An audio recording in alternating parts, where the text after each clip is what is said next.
Cuando uno tiene que pensar entre esa lógica de desafíos y logros, aparece como primera condición, como logro, la reactivación de las relaciones con el movimiento estudiantil y la activación de esa idea de que tradicionalmente el movimiento estudiantil veía la relación con el mundo del trabajo afuera de la universidad.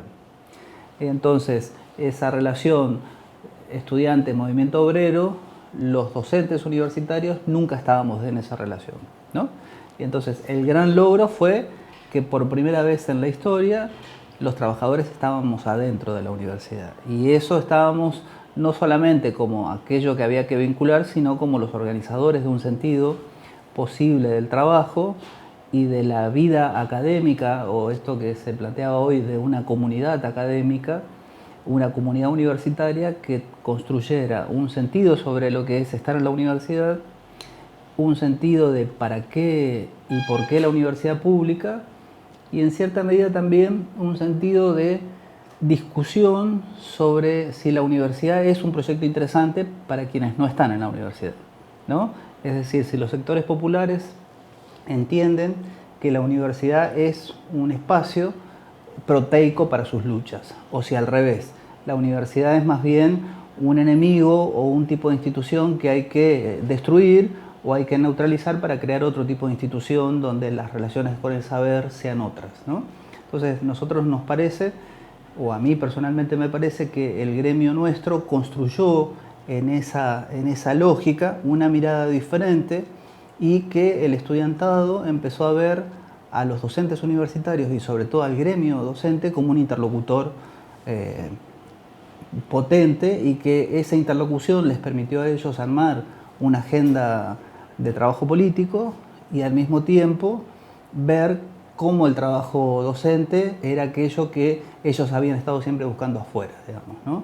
Y en cierta medida también, cuando uno ve que el trabajo académico siempre tiene que pensar en las condiciones de reproducciones, en el sentido de dónde se reclutan, como se dice tradicionalmente, los cuadros jóvenes, los cuadros intelectuales jóvenes, esos estudiantes tienen que poder pensarse en la clave de si la universidad les interesa como parte de su futuro del trabajo, ¿no? Y entonces el gremio fue un interlocutor para que ellos se imaginen ese espacio de la universidad como un espacio de trabajo, un espacio de realización en el mundo del trabajo, como una realización profesional distinta de la que en general la universidad les ofrece, que es el modelo de empresa, digamos. Ser empleados de una empresa o a lo sumo ser constructores de una empresa, si es que se piensan en ese modelo lamentable que es el modelo emprendedor.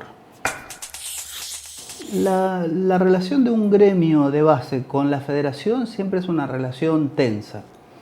¿En qué sentido? En que los procesos que ocurren en la base no siempre son coincidentes con lo que ocurren en otros gremios de base, ni tampoco son coincidentes con los que ocurren en la conducción de la federación.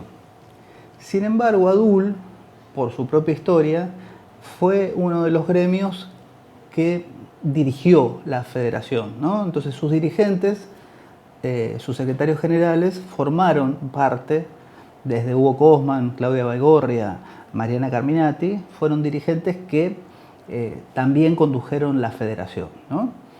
Y entonces, esa tradición de ADUL no deja de poner en relieve que la vida propia de la asociación de base tiene que tener una independencia de la federación. Y por lo tanto hay una autonomía de ADUL. ADUL debe pensarse como autónomo en la medida en que los procesos nacionales no siempre son coincidentes con los que pasa aquí. De hecho, durante mi gestión, que yo, si se quiere, cuando empecé como secretario adjunto, Mariana se enferma y yo asumo la Secretaría General, o asumo el lugar de Secretaría General. Esos procesos que se dieron aquí en ADUL no siempre eran coincidentes con los procesos que se daban en otros lugares. Algunos hablaban de que ADUL se había radicalizado, por ejemplo, ¿no? Porque había revitalizado la idea de que ninguna decisión se toma sin asambleas, y que las asambleas tenían que ser numerosas y que las asambleas tenían que ser plurales, y que entonces íbamos a buscar que eso ocurriera, ¿no? Y entonces cuando uno abre el juego y sale a buscar eso, lo que piensan los docentes no necesariamente coincide con lo que piensan los dirigentes, ¿no? Y mi trabajo es representar a estos docentes. Y por lo tanto eso me pone siempre en tensión con los dirigentes que a veces piensan más en estrategias nacionales o incluso, podría uno decir, en estrategias de partido, ¿no? Como quien conduce la federación ahora, que es del PCR, tiene una visión de partido, ¿no?